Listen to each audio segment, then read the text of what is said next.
What's up, guys? Welcome back to season two, episode number one. This is Sid Podcast. I have an amazing guest today, all the way from Cyprus, Isaac Kakone, and he is a chronic pain warrior, survivor, and uh, I am very excited to have him on board. Hi, Isaac. How you doing today?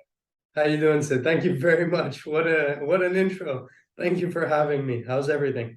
Everything is great. We are really excited to launch season two, and we could have not asked for a better guest than yourself to be a part of this season. Thank you, I, man. I know you have reached out to us in the past, and we wanted to kind of get you going in the first episode of the season two. So I think before we kind of get into your life story and everything, would you mind taking a moment to give a little bit of brief intro about yourself, to our audience who don't know who you are? 100%. Yeah, thank you. Again, thank you for having me. Excited to be the first podcast for season two, and congratulations to you guys. A bit about me. I'm from Canada originally. I'm born in Montreal, raised in Montreal. I come from a very normal background, which means my parents were divorced, which means the upbringing wasn't as easy as I wished it could have been, I guess, back then.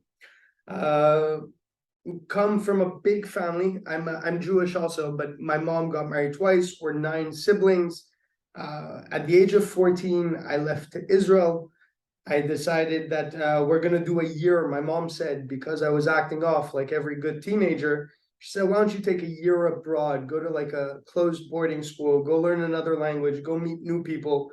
This like self journey type of thing. She thought it was the best thing that could have worked out for me. So from there, at the age of 14, moved country, somewhat learned a new language, moved on from there. I was the average Joe, always somewhat extrovert, always somewhat very positive, smiling. Um, at the age of 23, I actually got married. I got married young. 23, I got married. After my first kid, about a year into that, I decided that Israel was too hectic. It was too much action and moving, and it wasn't exactly for me. I wanted to start something off, you could say, a bit slower. So I moved to Cyprus. I moved to Cyprus with my wife, my kid. Now, thank God, I have two kids. And you could say I was the average life. It wasn't something too unique. I worked 14 hours a day sometimes. Very average person. I was dealing with support from marketing company. I was trying to learn a bit of the marketing slash branding world. I was just starting out my life. But that's my life, give or take. It's not anything different. It's not too unique. I don't have the worst of backgrounds when it comes to upbringing. I don't have the easiest of backgrounds. I didn't feel as a child, you don't really understand the concept of money, but I knew we weren't rich. And the older you get, you know really how unrich you may be compared to the world. Uh, Again, I must have had some things that happened with me emotionally, because when a child is left at the age of 14 and he makes his own decisions, and we're narcissistic, we truly believe in ourselves. So there was a lot that was built, but the average, like every other person, I guess I would know, but back then it was all about I was unique. So that was my life. Everything revolved somewhat around me, but at the same time, nothing was unique about me. Great. That's So, it. so let me ask you now, how many years you have been in Cyprus now? I've been in Cyprus for almost 4 years. Okay, and then do you plan on uh, settling in Cyprus for long term, or do you still want to explore another country in the world where you think that might benefit you? We don't know yet. You see, as a public speaker today, Hmm. most of the some job opportunities I get, you travel. But basing myself when I go back to a place, Cyprus, I live in Paphos, so it's like a quiet area. Hmm. I enjoy that piece. Okay. As I could be very outgoing, very expressive, but when it comes down to somewhat needing to zen out, I feel like home and your surroundings, that area you choose is very important. And I don't specifically know if my future is in Cyprus, but at the moment, this is where I'm at. Great. So let me ask you, Isaac. I know you brought up the word public speaking. I know now you're a motivational speaker. You're into public speaking. You talk about your life. Uh, Tell us a little bit about, what transpired in your life that brought you to where you are in terms of becoming a motivational speaker, helping people recover, from their traumas, etc. My story, well, this is a pretty cool story. This is where I jump into, literally, you would say, 2019. I'm married. It's been a couple of years. I have a baby girl on the way. I had a motorcycle accident. And when I had the motorcycle accident, it was August 27, 2019. So more than 3 years ago now. That day somewhat changed my life. And that was when I guess things were forced to change. So I was forced to do things differently. I was put into these situations. So it's not really my fault. And what I mean by that is I had an accident that when I went bumper to bumper with the car, I was driving the bike. Mm-hmm. Upon accident, I didn't have any airtime. When I hit the car, my body was pushed completely to the floor automatically, which caused my left arm upon impact on the asphalt to actually explode. So 95% of my bicep exploded on impact with the floor. Not just the bicep, but the bone, the tissue, the nerves, everything. And there was only a little piece of skin holding my arm together. I actually thought that I had lost my arm on the spot. I thought it was amputated automatically. It was a friend of mine who actually was near me while I was driving who told me not to move, that it was still somewhat connected. But that was the day everything changed, because with my luck, not only did I destroy the arm, but upon impact, my head tilted when I hit the floor, causing the body weight to really, you would say, push my neck to the side, to the whoever understands a bit of the nervous system, I tore my C5 to my Mm-hmm. T1. So it's all Oh, the neck, wow. all the way. It's everything in the neck and in the brain that connects the left arm, somewhat of your chest, and the back of your back, the high part of your back. The T1 is the beginning of your back. So I tore the left limb completely right out of socket from the nervous system, the root of the brain. And the beauty about the root of the brain is that it's like the motherboard to a computer, right? If you ruin something on your computer, if you burn something on the computer, you could always change it. You could reconnect the wires, the electricity. But if you burn the motherboard, then you got to change the whole computer. You ruined the socket. It's done. And the brain is that. And science today, when it comes to the nervous system, we don't truly understand it and its capacity. And when we've seen cases like mine, people who rip the nervous system from the brain, well, they just amputate because the statistics aren't with us. It's not Mm-hmm. that they can't believe the theory that we talk about when healing the nervous system, but statistically, we've seen that it takes a lot of time. I do physiotherapy 3 hours a day, 4 hours a day. I go Mm-hmm. 4 or 5 times to the gym, and I'm constantly working either on the arm, connecting the mind to muscle. I'm like on a 4 to 7 hour basic process with my arm and Mm-hmm. healing a day.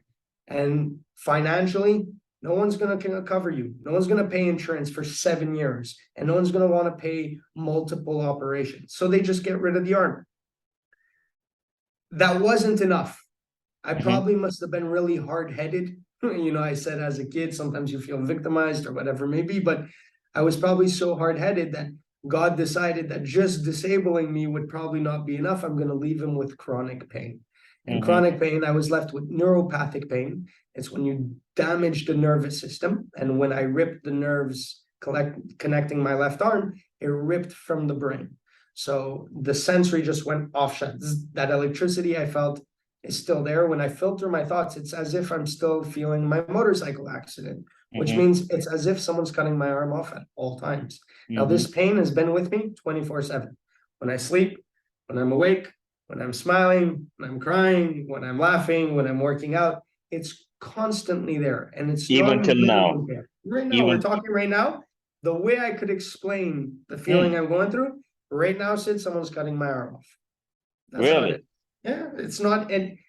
And people somewhat, I don't expect people to, you see a lot of, I feel like the chronic community has a lot of expectations. If it's not to Mm-hmm. how we should go back and heal, or how people should be a bit more empathetic because we really do suffer and you don't see it.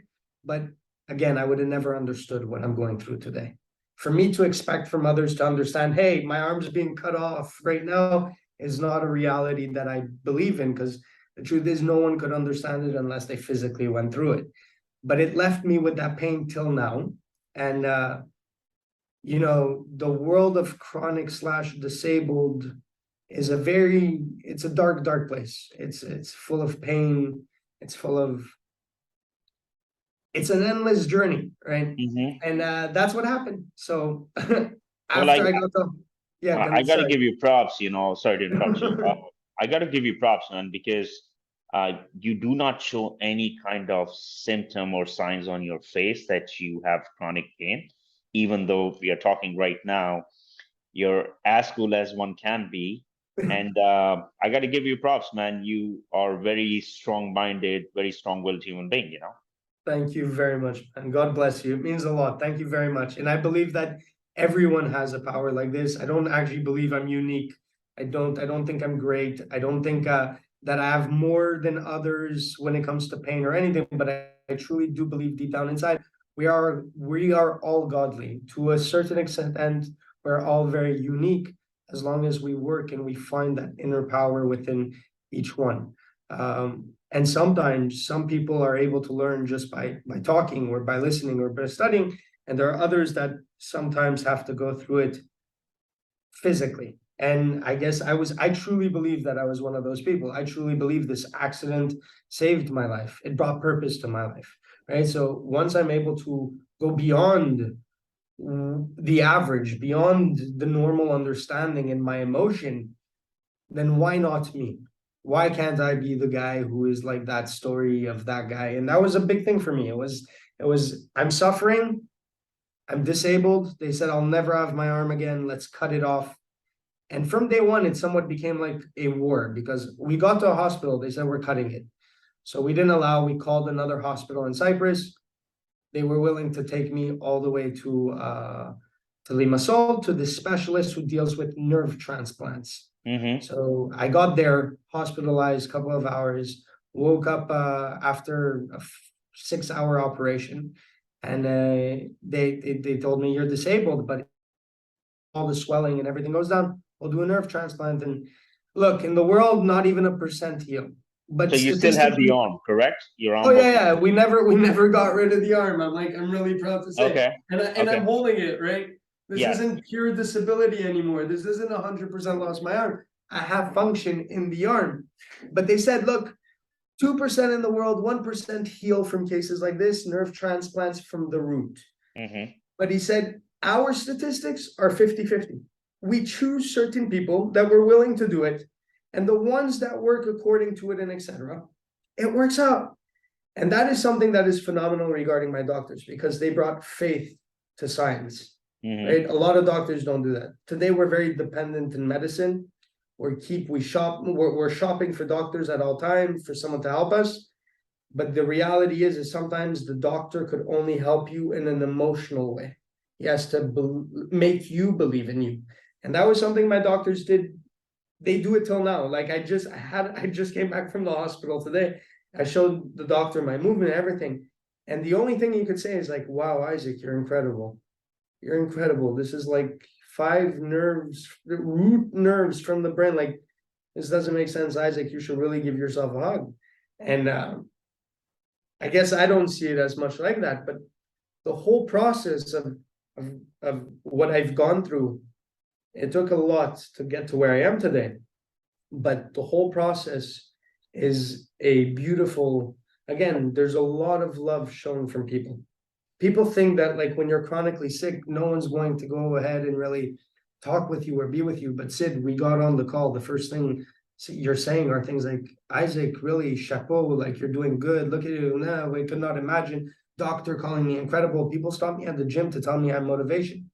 Thank you for being so motivating and inspiring. As I don't see it. I always see myself as if I'm a bad person, as if, not that I'm truly a bad person, but I understand the animalistic urges of a person and how we behave and how we act. So I rather be a warrior in a garden and not a gardener at war. So I'm constantly within my thoughts, and I remind myself, Isaac, you're not actually that special. Even if someone tells you you're special, you're not that special, right? There's a million special people. What makes you so unique? Until I you guess don't actually become unique. that's just your humble nature, and willing to stay Thank humble. you. And Thank um, you. I want to take you back real quick, before we move forward on this. So now you are in the hospital, you have a baby coming in, you're newly married. Tell us a little bit about what your mindset is like. You are on the hospital bed, you know that this is not gonna good. This, you're not gonna be the same ever again, what you were pre-accident. So tell me about that. I mean, that has to be very taxing on a human brain. I mean, newly married, kid coming in, being a So I father. wasn't newly married. I was already married for, you could say, I don't remember how long, 2, 3 years now. Oh, so I apologize for that. Okay. It's okay. And I had a kid, but I was also with another one on the way. Okay, I got have it. a boy who's 5 years old, and I have a daughter who's turning 3 years old. Okay. So my daughter was born after my accident. My wife was 5 months pregnant. When Okay. I had my accident, the first thing I realized that, first of all, I'm so hard-headed that it's my second motorcycle accident. It's not my first. I actually ruined my leg for 2 years on my first accident. I wasn't paralyzed, but it took me 2 years to heal the Oh, wow. platform of my foot. Yeah.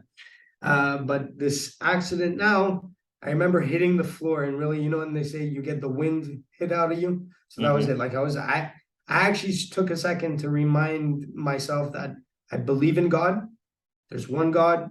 I'm willing to understand that life isn't just life, and there's a hierarchy and higher reasoning to things that I didn't put together. I knew that this was not, that I might not make it out from this one. Mm-hmm. Uh, but once they got me to a hospital with this amount of pain, I'm screaming my eyes out. But once I got there, that's it. You could say that the lights were out. I was on so much drugs to contain my Mm-hmm. pain Mm-hmm. that for the 2 months that I was there, I can't recall things. I remember the pain. I remember the conversation of being disabled. I remember, like, when the doctor told me, I broke down. I'm like, I can't, none of this can be processed at that moment. Don't Mm-hmm. try to process something right away. That's processing with emotion, or truly processing with having zero awareness to the situation. But after 2 months, that's the real trip. Once I left the hospital with finally, like, they helped me recover the arm. A month and a half later, we did a nerve transplant connecting the arm to the brain. And then now it's 2.5 months. They're releasing me to go home. I remember when I was left to go home, before that, I'm getting every 4 hours morphine, pethidine, cocktails of pills, and everything to help me reduce my pain. And then I get home to tablets of morphine, to limited amounts of drugs, to not as much help. I was attached for over 2 months to oxycodone 24/7. It was running in my vein 24/7. And what's not even a question, I needed to be sedated 24/7 so I wouldn't be within the reality of pain. And sometimes people think doctors exaggerate to certain things, but guys, pain could kill you. Pain, to an extent, will forget about even killing you. If someone asks you, would you rather I kill you, as if you could be unplugged, you'd probably say yes. That's where pain could get to. Like, people truly don't understand. So when I went home, again, I went into the dark loop of, it's not, this is crazy. A lot of people are scared because they think facts are truth. Facts are not truth. Mm-hmm. Statistics are just a good indicator of where you are within that reality. And the reality is that 40% of chronic patients go through multiple suicide attempts. Mm-hmm. Right? That's a crazy statistic. You have 80% of chronic patients who lose 15 years of their lives to opioids, 10 to 15 years of their lives on a dependency like opioids, pain stimulants, nerve stimulators, antidepressants, and the list go on. Most people never actually recover. 1 in 5, irrelevant to the world of pain, of chronic pain or disability, live on a dependency. This is the average people. You can ask 1 in 5, you'll find is living on a pill. This is a very dark place. People are trying to kill themselves because I've realized that the biggest problem with chronic pain and disability is the lack of purpose. There is no more reason of living. You see, I have children, but they have no father.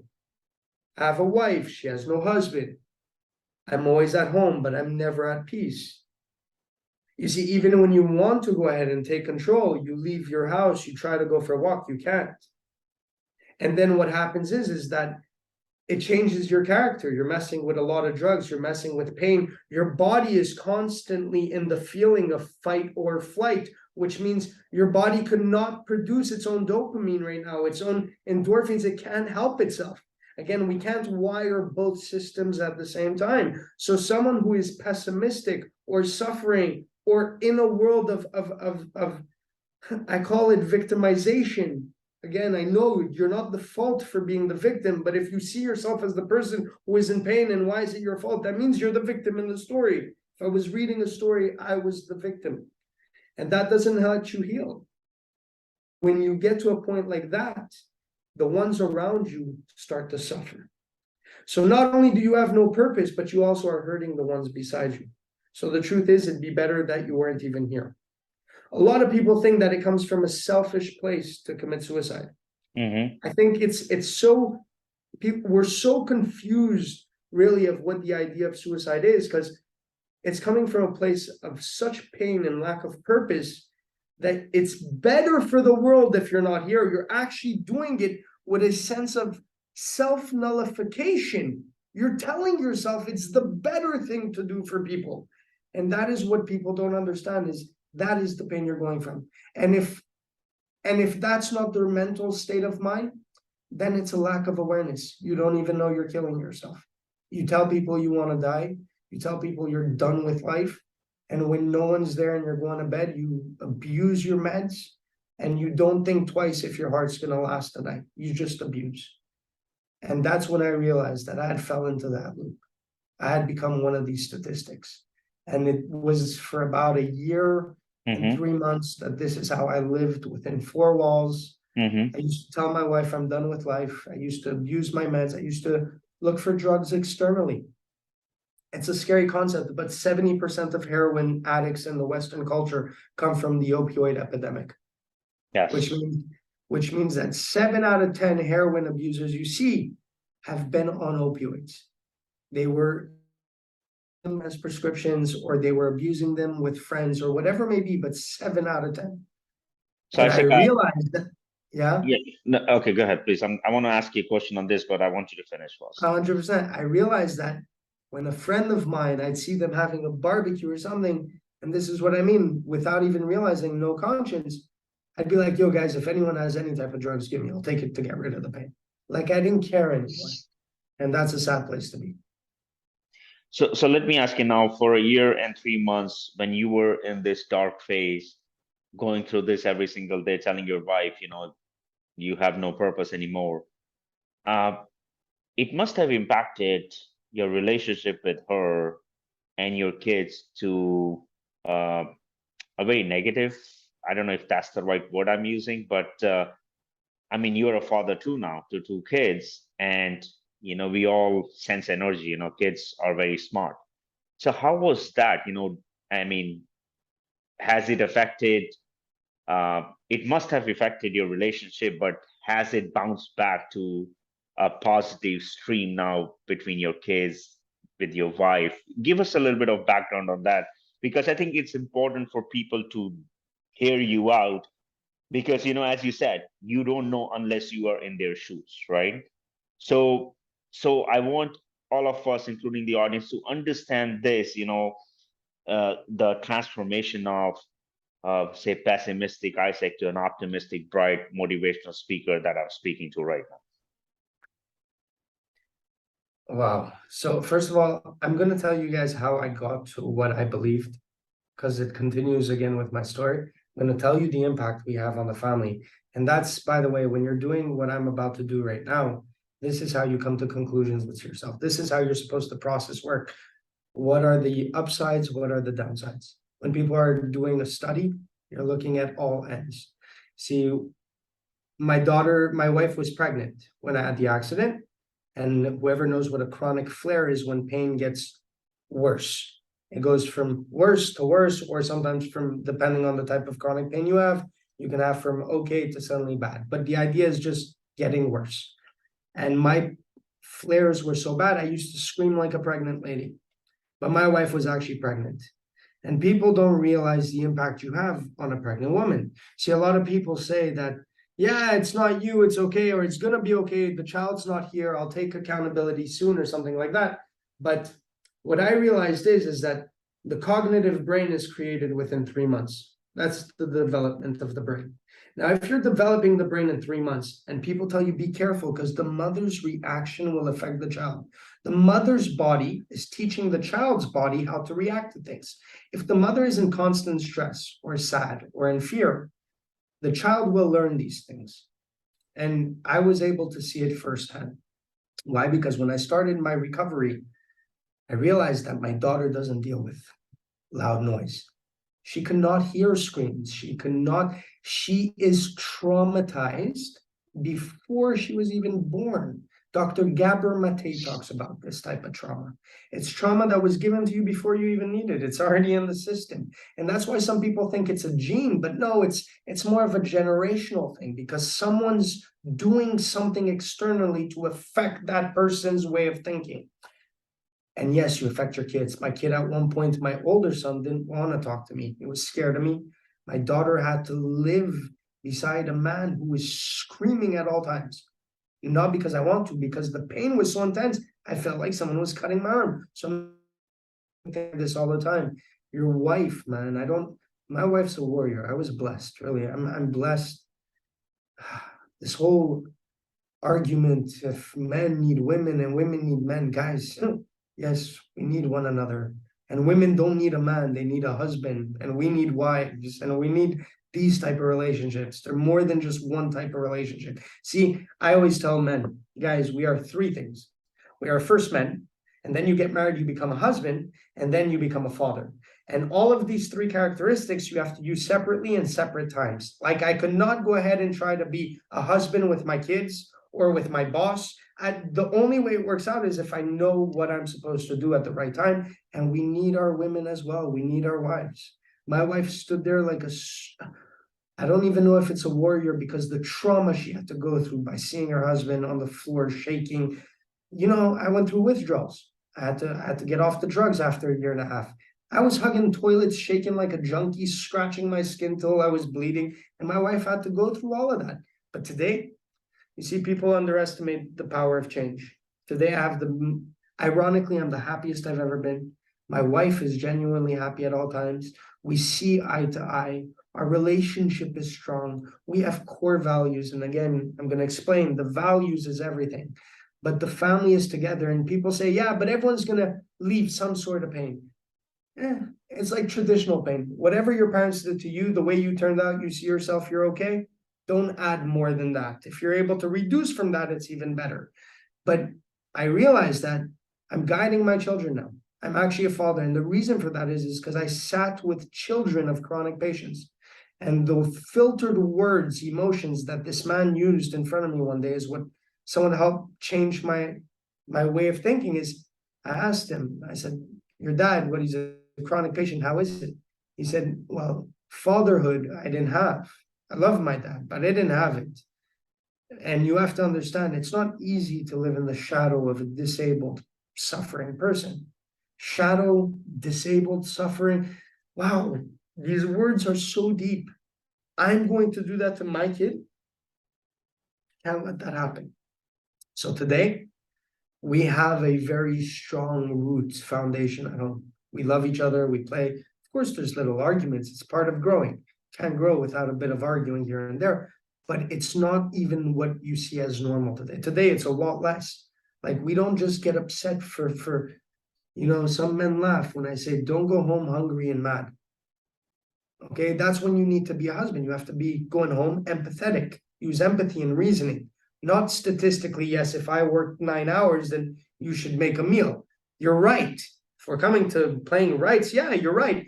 But in life, we need to learn to reason at times. We need to use empathy. And maybe your wife had a lot to do. So take 5 minutes, and I promise you, it's crazy. But when I learned to take control of myself, I go to my wife, I say hi first.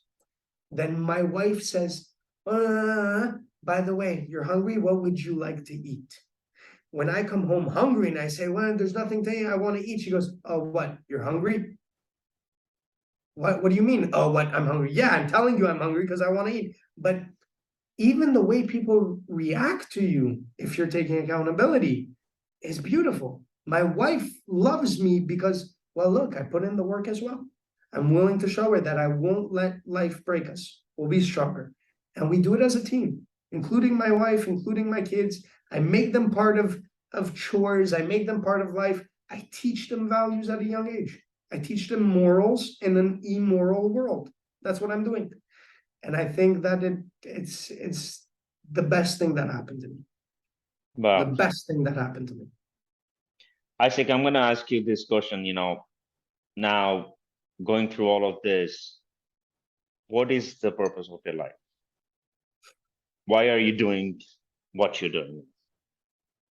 The purpose of my life. So Through your journey. Through your yeah, journey. from my purpose, you see, I believe that everyone has the same purpose. And the main purpose of life is that if the world is a filtered place, right? Because the more you filter something, the easier it becomes to understand, right? And I believe in God. If God is something that is unknowing, I can't understand it, then the only way he could make himself somewhat relevant to the human is by filtering the ideas all the way till you have somewhat of a world that you could live in and react with people, right? So it's all a filter, which means it's gonna have to get dark. If you're filtering Eden, that means you're going to get to the concept of hell. Depending how much you're filtering, you're gonna get there. If the idea of life is all about filters and understanding and learning, then I believe that we're all here to spread light. Because the more we filter, the darker it gets. So when it's dark, shine, become bright. Start using what you have in your life and your unique tools to spread that light. And sometimes those tools are a purpose that are given to you by God, like an accident, like a tragedy, like becoming rich. Sometimes you have specific tools that are for you to spread positivity, optimism, and light in a dark world. Which ones are your tools? That you know. But I believe we all should have the same purpose, and that's to leave a moral place for the future to come, so that other people could live on this earth as well.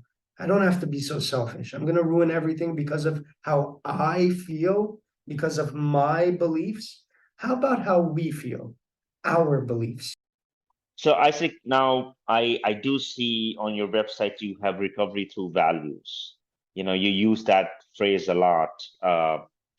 Tell us more about that. How did that come in existence, and what is the sole purpose? What is the story behind recovery through values? Wow, this is my favorite story, I guess. One, it's somewhat so simple when it happened. Mm-hmm. Again, simplicity sometimes can be such a tool in life. But after a year and 3 months of all of this pain and suffering and trying to recover, I guess I wasn't trying to recover back then. I was the victim, but uh, I was going to physiotherapy, etc. So out of the first year and something of trying to heal, we don't know how. Titanium, guys, also, it doesn't break easily. It's like the Mm-hmm. hardest type of metal they use to do operations. Excuse me. But the titanium broke into two, completely shattered into two, cracked down the middle. We don't even know how. So I was re-hospitalized, and they were going to change the titanium. Mm-hmm. And from there, continue the recovery. He said you'll go back a bit because there was damage again inside, etc. But it's just a couple of steps back. We still believe we could keep moving forward. You'll be hospitalized. Back then, I was such a big junkie. I was so destroyed, but not because I was a junkie, because of the pain. I Mm-hmm. remember telling my wife, you know what? The upside of this, listen to Allah. Sometimes I say to myself, they say the word in Hebrew, ayeka. Where are you? Where are you mentally? Listen to where I was. Mm-hmm. I look at my wife and I tell her the last time I felt some sort of ease from this pain was when I was at the hospital the first time around. They were giving me the drugs in the vein every 4 hours, whatever I want. They know me. At least I'll come back there. I'll be able to get some help with some drugs and I'll have a week of vacation type of thing. I get there and that's my expectations. Expectations on the world and on others and not on yourself is just a disaster. And I get there. Within an hour, they poke me 3 times with 3 doses of morphine. And I'm talking like this. I'm not feeling anything. And the truth is that, Isaac, you've been doing it for a very long time. It's been a year and 3 months. Of course, you won't feel the effects the way you want to feel them the first time you got it. But I couldn't understand that. And the doctor looked at me, he came in at the third time. He looked at me, he's like, I can't give you just dose after dose after dose. He's like, you realize it's illegal, it's dangerous, you're going to die. There's so many reasons why I shouldn't have to be coming back to the room to tell you this. He said, Solomon, with his Greek accent, Re, you are a junkie. You're a junkie. And it slapped me in the face. I was like, really? I'm not even able to find peace in drugs anymore. Like, there's nothing left. And I remember going downstairs to smoke a cigarette. And what happened is that people were trying to leave the parking lot. Mm-hmm. They're putting the ticket, and the ticket's coming out, and they're flipping it, and they're trying all these things to go ahead and pay the ticket to leave. And suddenly these groups started to collectively get there. It was 1, 5, 10. And they're all different types of people. Israelis, Russians, Canadians, everything's there. So I said, it can't be that everyone's that dumb. What is everyone looking for? What's going on here? Why is there 10 people around the parking lot exit? Mm-hmm. And I said, okay, they're all being kind humans. Human rights, the man owns the parking lot. You have to pay. We're all obliging. Again, I always talk about human rights. Human rights, the most craziest concept of human rights is that it's very obligating to everyone else. My human rights is your obligations.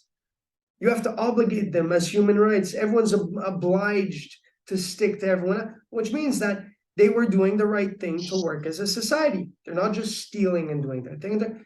But now what? Now it's been like 5-10 minutes. Why do they keep standing here? What's going on? Is no one figuring it out? And again, life, the matrix, puts all these things in front of you so that it could be a moral place for one another. But because sometimes there's so many things, we kind of forget what we want. And I said, what do these people want?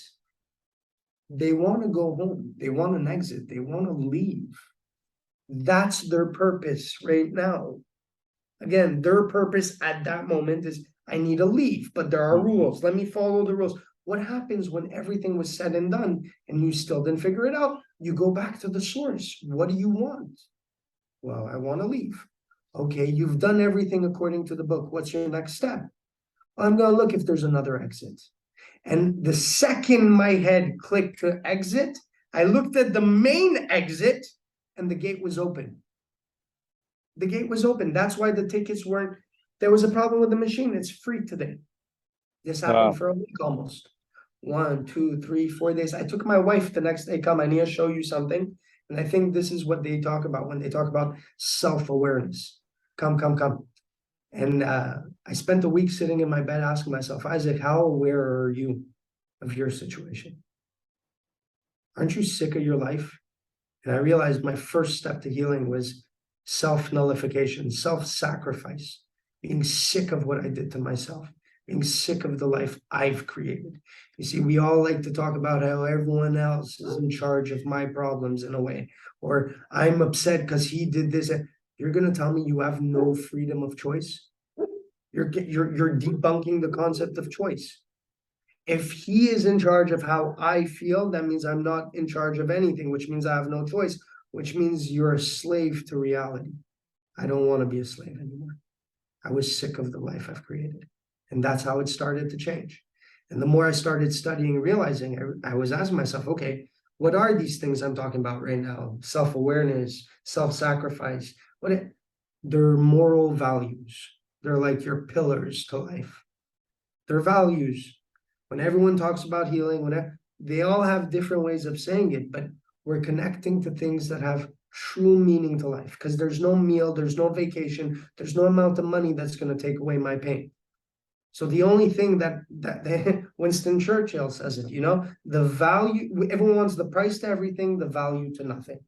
Find the value in life, and then you even have something to sell with a price tag. And that's why I talk about recovery through values. It will help you physically, mentally, spiritually, and financially. Because if you can execute one of your own personal problems to life, that means you have a service to someone else's life. And slowly but surely, everything started to fall into place. And again, my values somewhat changed up a bit, but the core is still there. For example, I used to believe in acceptance.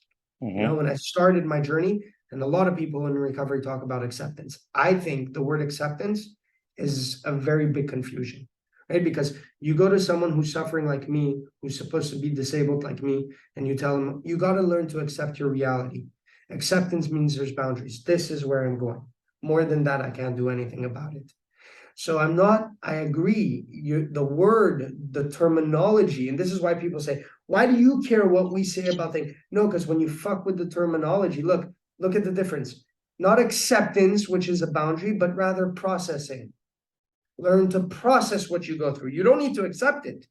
But as long as you know how to internalize and process what you're going, decide what to do with it. But if you've already decided, or society has decided for you, learn to accept what you want. I don't know. So acceptance to me is such a negative value to healing, but it's somewhat related to the idea of processing. So again, they change up a bit, right? And it makes sense, because I'm not thinking the way I was thinking 10 years ago, and I'm probably going to think differently in 10 years if I keep studying. That's the beauty of knowledge. And that's why there's always mistakes in the past. Guys, stop judging people for the past. Stop getting upset at people for it's because of someone like you, Sid, that I am who I am. You see, people don't realize I am who I am because of people who are themselves. You see, if he chooses to be A, that means I have the option to be B. But if we were all A, then no one knows what B is. And That's people need very to well understand, said. and it's the same religion, it's the same thing with everything. Politics, all of it. You see, without having, and this, I don't like talking about religion, the word I told you, I don't like it, but think about it. The only way I could be Jewish is if there was a Christian and a Muslim. So just because there's a Christian and a Muslim, I'm super grateful for you. I love you. You are an endless need to my life. Period. I'm not going to debate. I'm not going to fight anything. I'm not going to go deep into core of what I believe, how you believe, what you do. But the fact that you are you gives me the right to be who I am today. And these are things that I learned from pain. I only learned them from chronic pain. But if we're in a victimized world, then we're actually, and it's not your fault, of course. You were dealt a bad hand. It's not your fault. You could choose. But stop looking for who's right and wrong in all of this, because then you won't get to those values. You need to weigh them out, and they will help you take control of your life. So I said, if now I know you're actively a motivational speaker, public speaking. If someone wants to reach out to you, how let our audience know how can they contact you, and also we will put that description in the video as well. So I have my LinkedIn, I have my Instagram, and I have my website. You can also leave an email on, there's my email that you can reach out to also on the website, but all three, any form you want over there, and whoever does reach out and wants to, for example, have a conversation, phone, as long as I'm able to help someone else. Again, there is no Isaac without the world. There's no purpose to the name Isaac. Even our name, Sid, think about it. This is something I learned about people, right? When I spent a year in four walls, I never heard my name. My wife calls me honey. My kids call me dad. And I don't call myself Isaac when I'm sitting alone. So my name, is purpose, is for other people, down to my name. So whoever needs to reach out, you can reach out in any way you find. But the main ways you could find me easily is Instagram, LinkedIn, and via my website, What's your Recovery. Instagram handle, Isaac? So our My audience. Instagram is Isaac with a K at the end. So it's ISAACK Mm-hmm. 3.0. Okay, Isaac 3.0. So we will include all of this. Last question before we wrap this up. what is next for Isaac? What's next for you? The truth is next in a week and a half I have a talk in Toronto, so that's what's next. Oh, Because so you're I'm flying flying all the out way to to Toronto, Toronto, but in okay? general, and the reason why I say that is, guys, before my accident, I was starting to work in marketing and Mm-hmm, branding. This is mm-hmm. where my life was supposed to go, working in the back office support. I don't know, but today I'm flying to Toronto from Cyprus, not today physically, but in the week to come, to go ahead and spread positivity in a dark place. This is like, I'm excited. I don't know what there is to come because there's no limitations. I've learned that in a world of limitations, learn to become limitless. And that's what I'm trying to do. So, what is the, I don't know, but I'm excited. And that's already a good start. I'm happy to be around because I'm excited for tomorrow. I don't know what's going to be. That's amazing, man. Your energy is infectious, very positive, very bright Thank you so outlook. much, man. You're making me smile and blush every No, time. no, no, man. I really mean it. It's always inspiring to, uh, one thing about, I don't know if I should use this word, humanity is we like to judge others in life. Everything is based on judgment. But I think if we can learn something from each other through their experiences, as you said, about the values, not the price, I think this world will be a better place. It will be much more closer and bonded together. I mean, Isaac, this has been just amazing, man. I'm really moved by your story. I'm really happy where you are. Um, from our side, I want to wish you all the very best. And if there is something we Thank can you do so for much. you, please, let us know. And if there is something you want to tell our audience, take it away and we wrap this up. Go ahead. To anyone who's listening and out there and feels like he has no purpose, I believe in you. I truly love you. Truly think you're strong enough to overcome. And God bless everyone. Really, fall in love with knowledge. Try to figure out your own journey towards life and how you could do it. And don't give up. Really, don't give up. Hold on. Really, continue. Keep fighting. Keep trying to do it. And God bless everyone. Really, in a time like this, I wish everyone a lot of peace, spiritually, emotionally, physically, financially. We need it. Thank you so much, Isaac. Once again, it's been Thank a you, Sid. pleasure and Thank you so much, uh, man. wish you all the very best, man. Thanks for your time. You have a Thank great you, day. man. Thank you. You Bye too. bye. Bye bye.